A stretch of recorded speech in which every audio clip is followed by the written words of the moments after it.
Ang video na ito mga kaubayan ay katatapos ko lamang manggamot sa lugar na ito at ako po'y pauwi na. Ngunit kailangan ko po ng halamang gamot na iwan dun sa pasyente ko kasi ang sakit niya po acute UTI. Kaya naghanag-gilap po ako ng halamang gamot dito at nakakita nga po ako mga kaubayan ng halamang gamot na gagamitin ko sa kanya. At yun po yun mga kaubayan. Kasi wala pa akong makitang halamang gamot na ipainom sa kanya mga kaubayan. Kaya naghagilap po ako dito sa kanilang kapaligiran dito po. At nakakita nga po ako ng halamang gamot na gagamitin ko po sa kanya mga kaubayan. Kasi ang karamdaman niya po ay acute UTI at ang nakita ko po halamang gamot na gagamitin ko sa kanya ay yun po yung banaba. Yung po mga kaubayan banaba. Pupunta po ako doon at kukuha po ako ng banaba na gagamitin niya mga kaubayan para may mainom po siya sa kanyang karamdaman na acute UTI para sa ganun ay dire-diretso po ang kanyang paggaling mga kaubayan. Maliban sa banaba ay wala na po akong nakitang ibang halamang gamot dito. Kaya tara na po at kukuha po ako ng banaba doon at ipapaliwanag ko po kung paano po gagamitin yung banaba. Tara na po mga kaubayan, lalapitan po natin at kukuha po ako ng banaba.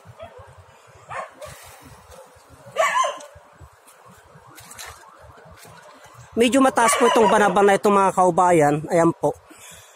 Pero meron po siya dito sa baba. Ito po. Ito, kukuha po ako mga kaubayan, ito po.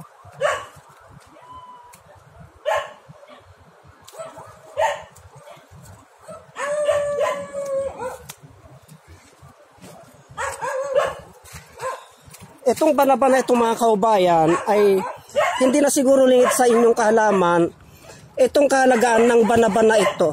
Na ito po ay napakabisa po ito sa karamdaman na napakabisa po ito mga kaubayan, itong banaba na ito sa karamdaman na UTI. Hindi na po siguro lingid sa ating kaalaman na noon pa po ay bantog na ginagamit nila. Ito nga, may lugar nga dito sa Zambales mga kaubayan na jeep po kung magpakuha po sila ng daon ng banaba at ibinabiyahe po, dinadala sa pabrika at ginagawang tipo ito, ginagawang tsa. Pero lingid sa kaalaman ng ating mga kaubayan na ito po ay napakabisa po na panggamot sa UTI. Sa UTI po, katulad po ng pasyente ko dito mga kaubayan, UTI po yung kanyang karamdaman. Kaya ito lamang po ang pinanglunas ko sa kanyang karamdaman. Pinainom ko po siya ng pinainom ng ganito, ng banaba. Ang proseso po ng paggamit nito, mga 5 dahon po ng banaba na ganito, 5 dahon po yan. At ilalaga po yan. Ilalaga po yan ng mga 15 minutes. 15 minutes tutubigan po yan ng inumin niya maghapon. 1 baso sa umaga, 1 baso sa tanghali, 1 baso sa gabi. Ganun po ang paggamit ng banaba mga kaubayan sa karamdaman na UTI. Subok na po ito. Itong banaba na ito. Maliban sa dahon, mga kaubayan, ang bunga po ng banaba, kaso walang bunga po ngayon meron po kaya lang matataas tuyo. Hindi po tayo makakuha. Maliban sa dahon, yung bunga ng banaba ay ganun din po yan. Mabisa din po yan yung bunga ng banaba sa UTI po mga kaubayan. Sa UTI, ilinalaga po yung bunga ng banaba na yan. Pagkatapos po ilinalaga ng ilang minuto at iniinom din po. Ganun po yan. At ito naman po, itong balat ng UTI, mapakla po yan. Mapakla. So ibig sabihin, mapakla po, may kakayahan po yan na gumamot ng karamdaman na diabetic mga kaubayan. Yang balat ng banaba na yan ay may kakayahan po na gumamot ng diabetic kasi po yung pakla niya po, yung po ang gumagamot sa diabetic mga kaubayan. Kaya tandaan po natin, magmula dahon po at bunga, lalong-lalo na po pag ito po ay haluan pa ninyo ng ugat ng kugon. Ugat ng kugon po. Pag hinaluan nyo po ng ugat ng kugon, ito mga kaubayan ay napakabisa po sa UTI. Sa UTI, yung mga infection po, lilinisan niya po yung pantog ng yung ihian. Yung istakan ng ihi ay lilinisan niya po yan mga kaubayan.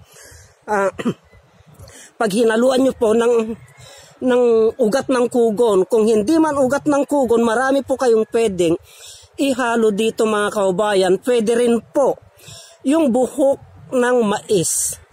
Yung buhok po ng mais at hinalo nyo po dito ay lalong bibisa po mga kaubayan. Ganyan po ang paggamit ng mga halamang gamot. Pag alam po natin na i-balance, timplain, gamitin yung mga tamang proseso ng paggamit ng halamang gamot, katulad ng banaba, mga kaubayan, ay napakabisa po yan na panglunas, panggamot sa karamdaman.